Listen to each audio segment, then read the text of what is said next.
So about authentication, let me just check. Yes, I am recording. So far we've talked about encryption, which is a way to keep messages secret if you're communicating between two parties and someone can listen in on the channel that you're communicating over.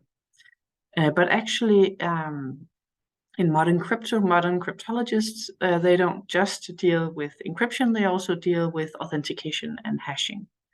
And authentication and hash functions are vital operations in many fields of communication and IT.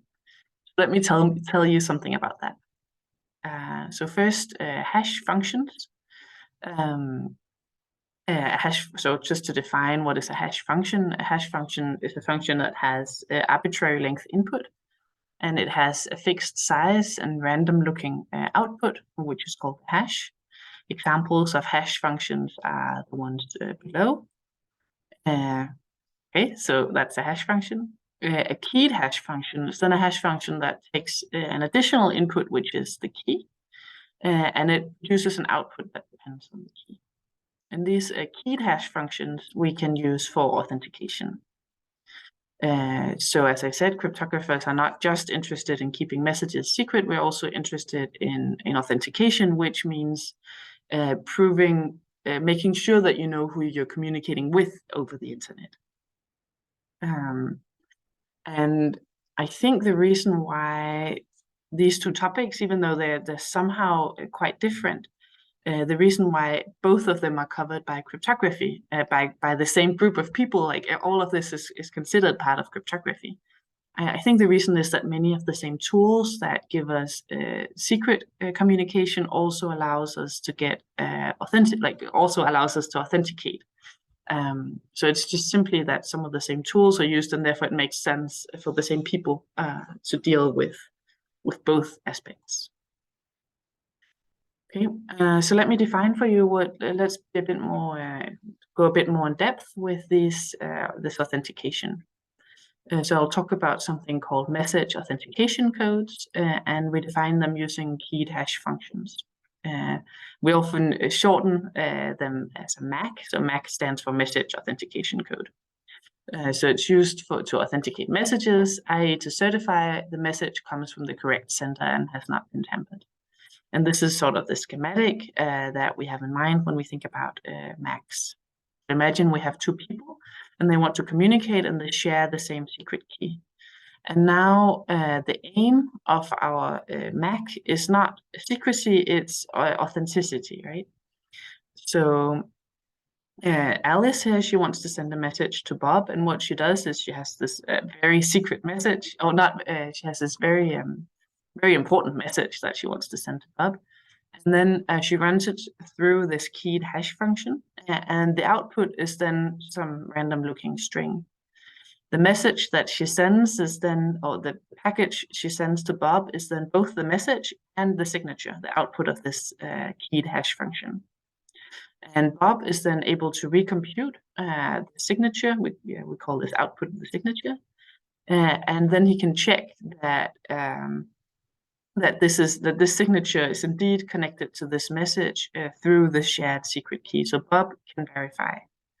And what Bob is truly verifying is that the signature is generated by someone who knows the secret key. Of course, he doesn't know, if you're being very pedantic, he doesn't know that it has to be Alex. He just knows that you have to have the secret key in order to generate the signature. That's the promise, at least for this for Macs. So again, note that the point here is not secrecy. The message itself is not encrypted. Of course, in real life, I mean, you want both secrecy and authenticity. So in real life, you're using both, right? So you're both encrypting and authenticating. And I don't actually know the actual protocols, whether like they first encrypt and then hash, or whether they hash and then encrypt. I don't know in which order it's usually done. So yeah, this is just what I just said. Yep, that was it for authentication. I will jump straight to the task and let you know what's the task for today.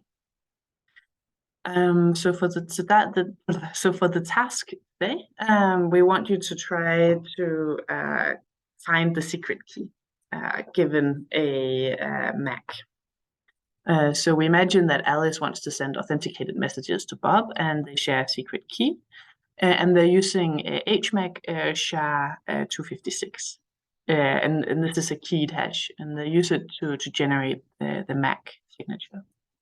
And you have some information about their secret key. You know that it was generated using the pseudo-random number generator, this one.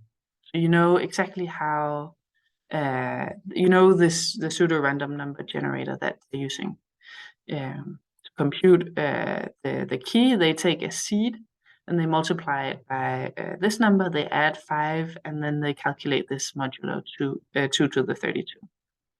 And then they know that, Eve know that the key was generated sometime in October 2007. And you know that the seed was actually just Unix time, so the number of seconds since 1st of January 1970. And you have Alice's message, and you have the Mac that's connected to the message. And then given this, your job is to recover the secret key. And just a little bit of technical. I mean, I at least personally had a little bit of issues. So in order to, there's some Python files for you to just plug into and play with. So you don't need to implement this keyed hash or whatever. But you might need to use this package for Python. And when you import this package, make sure that you don't have a crypto or PyCrypto installed. If you have those installed, uninstall those two first, and then install PyCrypto, for example, using pip or whatever package management system you're using. Right, so that was the task, and all the files are, of course, given in the material, so you should be able to plug in and see if you can find the secret key.